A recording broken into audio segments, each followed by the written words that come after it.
Solemos pensar en nuestro domicilio como la dirección donde nos llegan las cartas o los paquetes, un simple dato en el DNI. Sí, algo puramente administrativo. Exacto. Pero, ¿y si esa dirección fuera en realidad uno de los pilares que conectan toda nuestra vida con el sistema legal?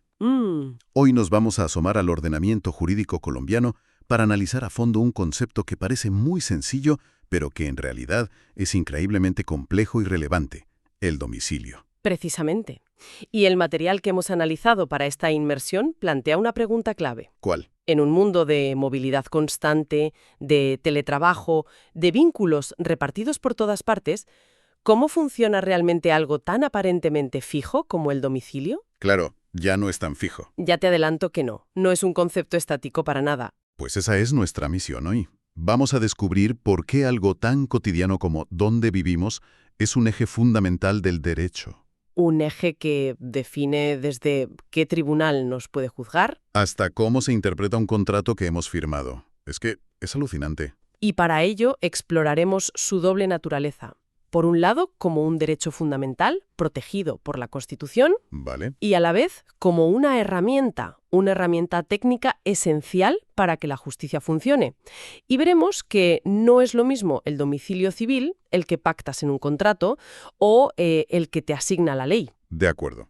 Pues vamos a desgranar esto. La base de todo, según entiendo, es el Código Civil colombiano, Eso es. que lo define como la residencia acompañada del ánimo de permanencia. Me fascina esa expresión que viene del latín animus manendi. Es que es la clave de todo. No es solo estar en un sitio, es la intención de quedarse.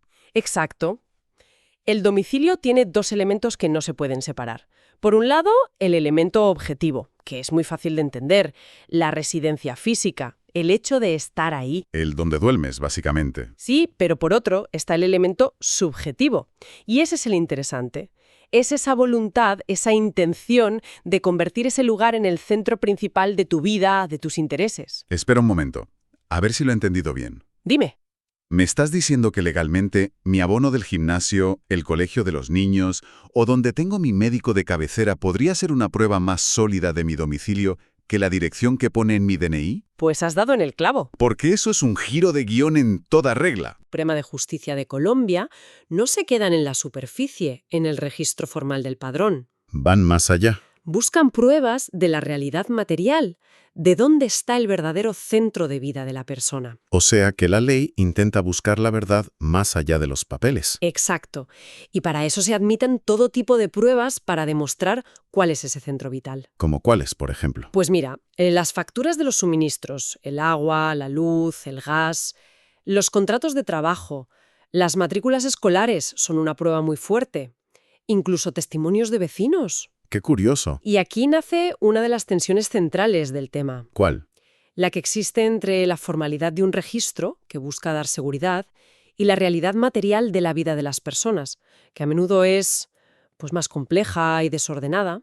Claro, el domicilio es la intención de quedarse en un sitio. Y esa intención se demuestra con hechos de la vida cotidiana. Pero me pregunto dónde me he topado yo con esto sin darme cuenta. En muchos sitios. Por ejemplo, al firmar el contrato del móvil o del alquiler, ¿qué papel juega ahí mi domicilio exactamente? Pues un papel fundamental. En el mundo de los contratos, si no se pacta específicamente otra cosa, el domicilio de la persona obligada determina el lugar donde se deben cumplir las obligaciones. A ver, un ejemplo práctico. El más típico es el pago de una deuda.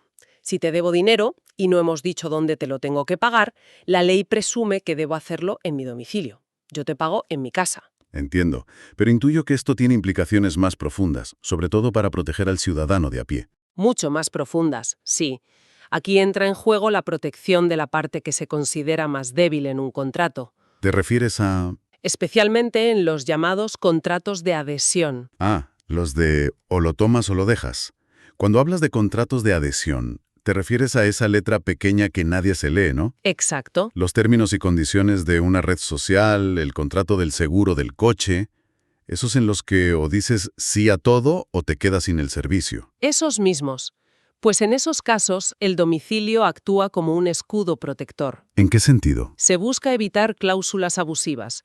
Por ejemplo, una cláusula que obligue a un consumidor de un pueblo pequeño a litigar en la capital, a cientos de kilómetros, si tiene un problema con la compañía. Ya.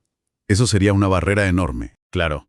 Por eso la ley establece que, por norma general, el tribunal competente para resolver la disputa debe ser el del domicilio del consumidor, para ponérselo fácil. Es una salvaguarda. Vamos, tiene todo el sentido del mundo. Pero ¿qué pasa cuando las cosas se tuercen de verdad y acabamos en un juicio? Ahí el domicilio parece ser todavía más crítico. Es que ahí se convierte en un pilar de todo el sistema. Piénsalo como el código postal del sistema judicial. Me gusta la analogía. Tu domicilio le dice a la justicia: este caso pertenece a este juzgado y no a otro. Esto, en términos técnicos, se llama determinar la competencia territorial. ¿Y si te equivocas de código postal? Si envías la demanda al lugar incorrecto, todo el proceso se paraliza antes de empezar. Claro. Y la lógica es aplastante. Se trata de que no te puedan obligar a defenderte en la otra punta del país, en un lugar que no conoces y donde te costaría mucho más dinero y esfuerzo. Es una garantía básica. Es una manifestación directa del derecho de defensa. Pero hay algo aún más delicado. ¿Aún más? Sí, la validez de las notificaciones. Para que un proceso judicial sea legal, la persona demandada tiene que ser notificada oficialmente de que tiene una demanda en su contra. Perdona que te interrumpa, pero esto es clave.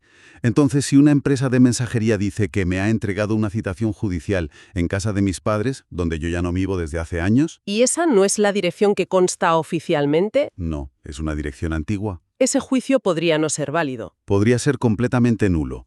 Si la notificación se hace en un domicilio incorrecto, se asume que no te has enterado del proceso. Y si no me he enterado, no me he podido defender. Exacto. Y eso es una vulneración de lo que se llama el debido proceso. Es como si te invitaran a un partido decisivo y te dieran la dirección de otro estadio. Para cuando te enteras, el partido ya ha terminado. Y has perdido por no presentarte. Un error en el domicilio puede cargarse un juicio entero. Es increíble que algo tan básico como una dirección tenga ese poder. Queda claro que es una pieza clave en el engranaje de la justicia. Y esto que mencionas del derecho de defensa, suena a algo más grande. Suena a derechos fundamentales. A eso me refiero, que es otro punto que se analiza a fondo. Lo es. Y aquí es donde el tema se vuelve fascinante por esa doble dimensión que tiene. Por un lado, como hemos visto, es una categoría técnica del derecho civil y procesal. Una herramienta. Una herramienta, sí. Pero por otro, es un derecho fundamental. La Constitución colombiana de 1991, por ejemplo, protege la inviolabilidad del domicilio. Que no es solo que la policía no pueda entrar en tu casa sin una orden, que es lo que todos pensamos. No, es mucho más. La Corte Constitucional de Colombia ha sido muy clara en esto. ¿Qué ha dicho? Que el concepto de domicilio no puede reducirse a un espacio físico, a 4 paredes. Debe entenderse en un contexto más amplio, como el espacio donde un individuo desarrolla su intimidad y su libertad personal y familiar. Y supongo que esa visión más amplia tiene consecuencias en cómo los jueces interpretan la ley en casos concretos, ¿no? Por supuesto. La Corte Constitucional ha insistido en que una interpretación demasiado rígida, demasiado formalista del domicilio podría vulnerar el derecho fundamental de acceso a la justicia. Ponme un ejemplo de eso. Piensa, por ejemplo, en poblaciones vulnerables, ¿Cómo quiénes? como los trabajadores migrantes, las personas desplazadas por la violencia o la gente que vive en la calle. Claro. Exigirles un domicilio fijo y registrado como única prueba para poder reclamar sus derechos sería, en la práctica, cerrarles la puerta de los tribunales. Entiendo. La ley tiene que ser lo suficientemente flexible para proteger también a quien no tiene una vida, digamos, ordenada sobre el papel. Exactamente. Por eso se insiste tanto en esa visión material y no puramente formal. El domicilio debe ser un puente hacia la justicia, no una barrera. Todo esto nos lleva a la situación actual. Vivimos en un mundo donde la gente se mueve más que nunca por trabajo, por estudios. La movilidad es la norma. El teletrabajo permite vivir en un sitio y trabajar para una empresa en otro continente. Nuestras vidas sociales y económicas son cada vez más virtuales. ¿Cómo encaja un concepto tan físico como el domicilio en todo esto? Ese es el gran reto que afronta el derecho, y es donde se ve una evolución muy clara. ¿Una evolución de qué a qué? Pues hemos pasado de una visión clásica del siglo XIX, que veía el domicilio como algo estable, fijo, para dar certeza al sistema, a una visión que ahora se llama funcional y constitucionalista. ¿Y qué quiere decir eso en cristiano? Quiere decir que el domicilio ya no se ve como un fin en sí mismo, Sino cómo. como una herramienta flexible al servicio de un objetivo mayor, la justicia material, la justicia del caso concreto. Vale. Debe adaptarse a una sociedad donde una persona puede tener su familia en una ciudad, su trabajo en otra y sus negocios en una tercera.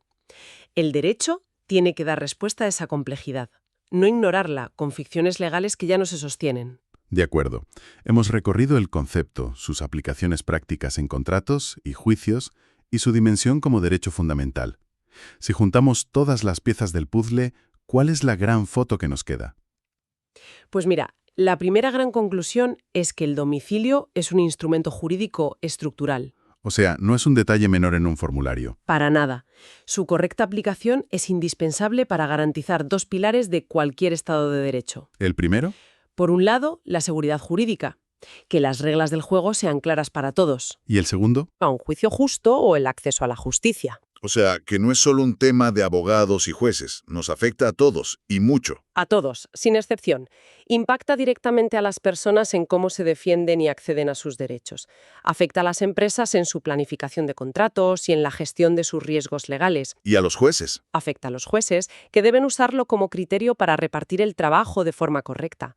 E incluso afecta al Estado a la hora de formular políticas públicas. Por ejemplo, Para la asignación de ayudas o servicios sociales, el domicilio es clave ahí. y la conclusión final es una llamada a la acción para todos los que trabajan con la ley, ¿no? Sí, el reto actual es abandonar esas lecturas rígidas, casi decimorónicas, y adoptar una interpretación funcional que tenga en cuenta el contexto de cada caso. Una interpretación más humana. Una interpretación que entienda que el derecho debe servir a un sistema dinámico y, sobre todo, humano. Como decíamos antes, el domicilio es una herramienta para conectar a la persona con la ley, no para crearle barreras. Queda clarísimo que la próxima vez que rellenemos un formulario con nuestra dirección, lo veremos con otros ojos. Espero que sí. No es solo un dato administrativo, es un punto de conexión fundamental con todo el sistema legal, con implicaciones que van desde lo más cotidiano a lo más trascendental. Sin duda. El gran aprendizaje es esa evolución de un concepto que parecía estático y puramente geográfico a uno flexible, dinámico y adaptado a la realidad social. Y eso nos deja pensando. Y esto nos deja una pregunta importante sobre la que reflexionar para el futuro. Dispara. Todo este análisis se centra en el domicilio físico, en un lugar en el mapa, pero cada vez más nuestro verdadero centro de vida, social, profesional, económico, se desarrolla en el espacio digital. Totalmente. Si el derecho debe adaptarse a la realidad, como hemos visto que hace, la pregunta es inevitable. A ver. ¿Cómo sería un domicilio digital en el futuro? ¿Y qué nuevos derechos y obligaciones legales podría generar?